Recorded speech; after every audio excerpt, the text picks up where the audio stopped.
consortium on race, gender, and ethnicity. So my work and my research intersects many different areas, have to do with press freedom, human rights. I've also been a human rights commissioner with the Human Rights Commission in Montgomery County for 5 years, and I've always been involved very much in civic engagement and also interfaith dialogue with many different organizations like Sisterhood of Salam Shalom and Jewish Islamic Dialogue Society and many other organizations and clubs. So I believe in the role of the academic being so-called quote-unquote a public intellectual, which means spreading our wings beyond our laptops and our desks and libraries and computers and classrooms to really kind of reach out to the wider public.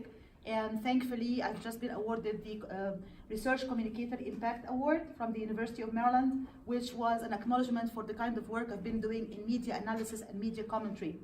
Something I like to do was talking about my work and my academia in different media venues and talking about the kind of research I've been doing. And that's the kind of public speaking I've been involved in for so many years. Today's event and today's talk is very different because it does not touch upon my academic agenda or my research agenda or press freedom or human rights or women's rights per se in general, but it touches upon a very personal and very sensitive aspect of my life that I'm not usually called upon to talk about in public or with others beyond my close circle of friends like Mama Mona, who has been a witness and actually a very close friend of mine, giving me a lot of emotional support over the years. So it might be a little bit of a difficult topic to touch upon emotionally for me, because it's not the bright, shiny, side that I share in public about research and activities and media and interviews. It's a private part of my life, which was a very difficult one to deal with. And that was my own personal experience with caregiving, which has been difficult and complex, and I'm going to explain how I was able, with the help and grace of God and many other wonderful people, to navigate my way through it, and then what could be the lessons that we can possibly learn or draw from that in general and in relation to giving care for the Muslim community in particular. But before doing that, let me just commend Mama Mona, Mrs. Levy, the entire team here, everybody, the stakeholders, for really this great initiative. I'm so proud of this initiative, the American Muslim Senior Society. I think it's a pioneering initiative. I think it's very important. I think it sets a very excellent model for other groups and other associations to follow. And the partnership that Mama Mona has been talking about in terms of how you guys were able to pull together your resources and really kind of tap into different pools of resources to come together to create this kind of initiative is really, really groundbreaking. And I want to give you a big round of applause for it. Really. I'm very, very impressed by that. And of course, we all share one thing in common. We cannot say no to Mama Mona. We know that. We're here this morning because we cannot say no to Mama Mona. Whenever she asks us to do something, we're just like, sure, we're going to do it happily with a big smile, right? So I really had a very difficult and a very challenging experience with caregiving because it was multifolded. It was not just caring about one person in my family, but more than one person. My husband, God bless his soul, he has passed away 3 years ago. We just celebrated his the anniversary of his passing a few days ago. And he struggled with brain cancer, grade 4 brain cancer, for 6.5 years. He was diagnosed at the age of 47, and he passed away at the age of 54. Was a very brave man, very compassionate, and he was not a difficult person to care for because he always dealt with all difficulties with a smile, which is like amazing. Because if I have a cold, I'm like, I don't want anybody to talk to me. I'm like feeling bad and sorry for myself, but I just want to be in bed. He was always like, how are you doing? He always smiled. But that does not underestimate the amount of time and effort and energy. And when I say energy, I don't mean just physical energy. I mean physical, emotional, psychological energy that goes into the journey of 6.5 years of caring for someone with brain cancer. Going to the doctor every time, going to a chemotherapy session, going to a radiation session, even going to the doctor to check the MRI results was always a very emotionally difficult and draining experience for me. So I felt like there was all of this energy that was being taken out of me. I was being drained, and yet I have to go to the classroom and smile, and I get a lot of compliments because of my smile. So the students write evaluation like, thank you, Dr. Khamis, for your smile. Well, I did not always feel very smiley and happy inside. That's the reality. This was a very difficult experience. When you add to that the fact that I also have a special needs child, I have 2 sons. The older one, Mustafa, is now 23, and the younger one, Mahmoud, is now 21. But they were not at the time. They were still young teenagers, and the younger one had autism, and he is on the autistic spectrum. It was very, very difficult. He was living with me at home full time until the age of 13. And I had to offer him attention, I had to offer him help, support. He is, moderate, I would say moderate autism. So, he is verbal, he can talk to you in both languages, English and Arabic, but of course not with any level of fluency or not up to his own age group level. Living with me at home until the age of 13 meant that I had to offer him the attention, the help, the care, the support that he needs, and also give the attention to his very sick father and to a difficult teenager, which was my older son, who also has a degree of ADHD. So he wasn't doing very well academically and had many struggles despite being very bright. He had a lot of academic struggles, and he still does. So he still has issues with focus and attention and concentration. And only now is he starting to get to a point where he's like, yeah, I think I have a problem and I think I need help. Because the struggle before that was trying to even convince him that he has a problem, and he was always in denial. I don't want to go to any of these therapists. These guys are stupid. They don't know what they're talking about. He'll just take the medications and throw it away. You name it. I mean, I've been through it all. All of that on top of being alone in a country which was not at the time my home. Now it is my home because I'm now an American citizen, proudly Egyptian, proudly American. At the time, it was not. I was still, even struggling to still get my permanent residency and get my citizenship. I don't have extended family around. I don't have my own close network of family. They're all back in Egypt. So what are you gonna do? And you have to do an excellent job in your career, because otherwise you're not gonna get tenured and promoted. So you have to write books, and you have to write, journal articles, and you have to be an excellent teacher. You have to struggle to really make your way through. And if you don't, you know that you are the rock of this family. And if this rock falls apart, everybody else is gonna crumble. You're the backbone of the family. If you fall, everybody else is gonna fall. So falling apart was not an option. It was not an option. That's how I, made it clear in my own head that I have to really struggle to kind of juggle all the balls. As much as this is very difficult, very hard to do, but I have no other option except to be very strong and to really kind of be very sturdy and manage my way through. Many difficult days and nights. Mama Mona knows all about this because she was the lucky person who also got a big share of that, being my mom here in the United States while my mom was back in Egypt. So she knows it all and she heard it all, and it was a very difficult and very tough journey. So what are the lessons to be learned on the personal level and then on the overall picture in dealing with different communities in general and with the American Muslim community in particular? I think that on the personal level, we all know the saying that sometimes the caregiver becomes the person who needs the care. And it's very true. Because it's very easy in the midst of all of these struggles and difficulties and hardships to just lose your energy and, really not be able to even get out of them. I had to struggle with depression, unsurprisingly, in the middle of all of that. I mean, I would have been an iron woman. I mean, I think I'm a strong woman. I don't think I'm an iron woman or a superwoman. And that's one of the things we write about in gender studies, like the expectation of the bionic woman.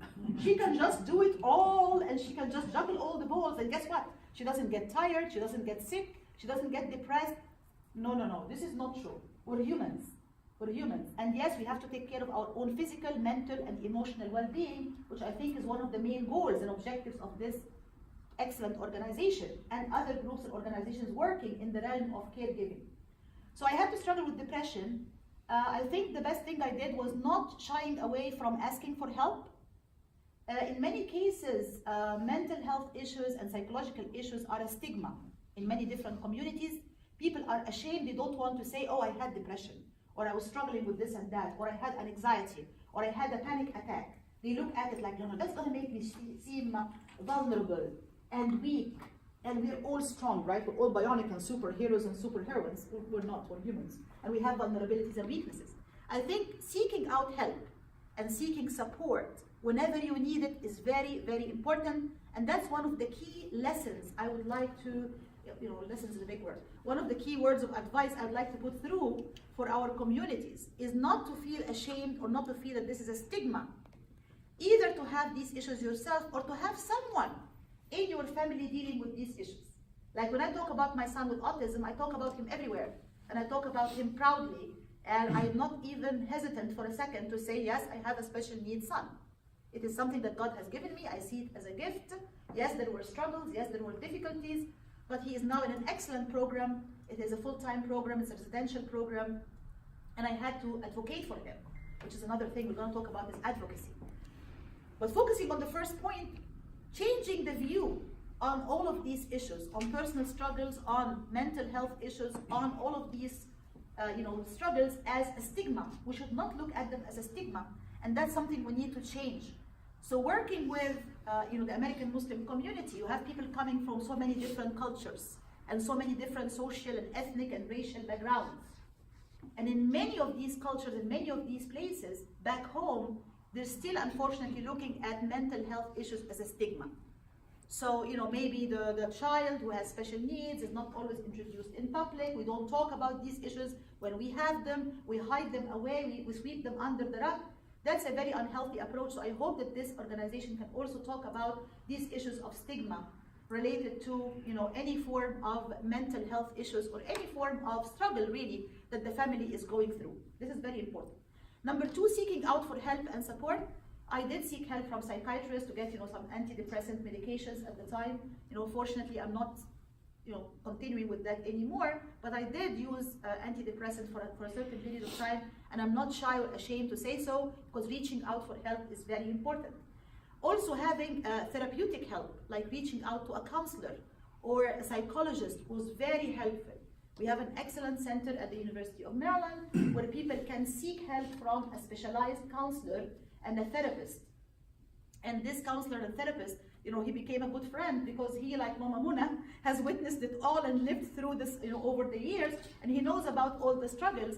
And when he sees me now, he's like, I'm so happy that things turned out, good for you. You're now tenured, you have a full-time career at the University of Maryland. Your younger son is in a special program, residential program. He's taking care of. My older one is now turning around and saying, I want to change my life for the better. And my dear husband is in a much better and much more peaceful place.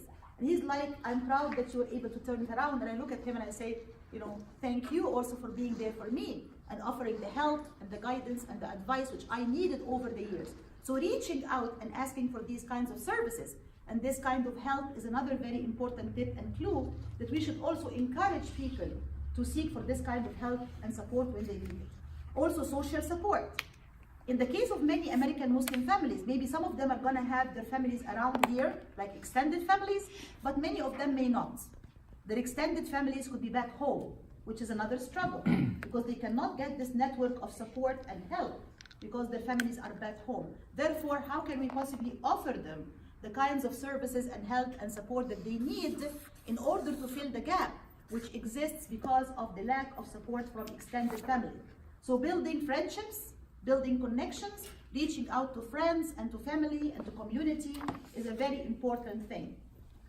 Advocacy is another very, very important thing that I think I would like to put here on the table, and I have only 3 minutes left, so I'm trying to wrap this up quickly or as quickly as I can. Advocacy is very important. I had to be a very strong advocate for my younger son with autism in order to be able to get him the services which he needs and deserves. It was not easy, it was a very difficult struggle, and I had to navigate a system I did not know or understand much about. And that's going to be the case with the American Muslim community. Whether you're talking about seniors or younger people, having them navigate a system which could be very cumbersome, very difficult. You get all of these letters in the mail, and even if I'm a PhD holder, sometimes I look at all of that stuff and it's like looking at my tax returns. Thank you so much, but I don't understand it. How can we help them to try to navigate a system and understand all of these papers and paperwork and documents, and also to become advocates for themselves and advocates for their loved ones is very, very important, and I think it's a crucial part of this whole process. And finally, the element of faith, which is very important in the American Muslim community. I think that I mentioned all of these factors of support, but my first and most important factor of support was my belief in God and my trust in God. And that is the one thing that I feel really, really kind of held me together and prevented me from collapsing. I had a colleague at work, she said, I look at you and I'm amazed, how didn't you collapse? And I'm like, I believe in a superpower that is there looking after me And I believe that all people of faith, Muslim, Christian, Jewish, and people of other faith traditions who believe in the existence of God, He looks after us, and there is this connection, the emotional connection, that when we raise our voices in any language, be it Arabic, English, French, Hebrew, you name it, He hears us and responds to us with His grace and mercy. Focusing on the element of faith in the Muslim American community is also very important, tapping into people's religious and spiritual strength and making them even more connected with their spiritual community, and building on the element of faith in order to strengthen them in times of need is also very important and very crucial. So if I was to wrap up, these are the most important tips and clues or pieces of advice, if I may, that I would like to put out there on the table, and I'd be more than happy to hear all the comments and questions that you might have. Thank you so much.